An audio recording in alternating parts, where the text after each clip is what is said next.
Et aujourd'hui, toujours, il y a des multinationales et des puissances qui continuent à déstabiliser l'Est du Congo pour pouvoir exploiter ces richesses gigantesques. Ça, c'est le malheur du Congo.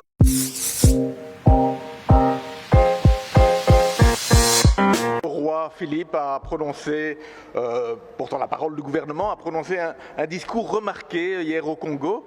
Il a reconnu ce que finalement tous les historiens aujourd'hui admettent, c'est que le régime colonial était basé sur des relations inégales, injustifiables, basées sur la domination, sur le racisme, qui a donné lieu à des humiliations, à des exactions, pour utiliser un terme peu explicite.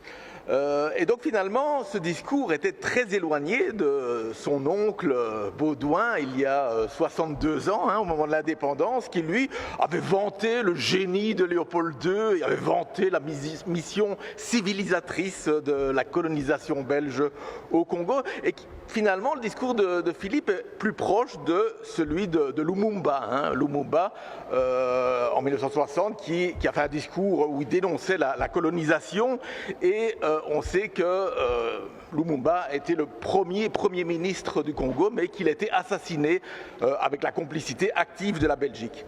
Alors ce qui manque dans le discours du roi, c'est peut-être le pourquoi, le but premier de la colonisation. Et ça, il faut le dire quand même, que le but premier, c'était l'exploitation économique du peuple congolais et de ses immenses ressources naturelles. Et qui a profité de la colonisation finalement?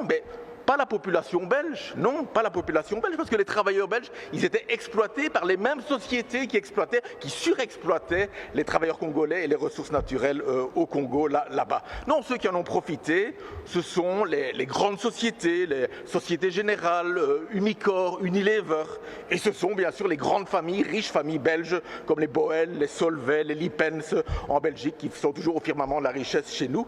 Et donc la question, c'est de savoir, le gouvernement va-t-il enfin reconnaître ce rôle de la colonisation et va-t-il aussi aider le gouvernement à combattre les multinationales qui aujourd'hui continuent? Le grand malheur du Congo, finalement, c'est d'être un pays aussi riche, avec un sous-sol aussi riche et qui attise tant de convoitises. On sait qu'il y a 60 ans, l'Union minière, aujourd'hui Umicore, avait organisé la sécession du Katanga pour continuer à pouvoir exploiter cette région. Et aujourd'hui, toujours, il y a des multinationales et des puissances qui continuent à déstabiliser l'Est du Congo pour pouvoir exploiter ces richesses gigantesques.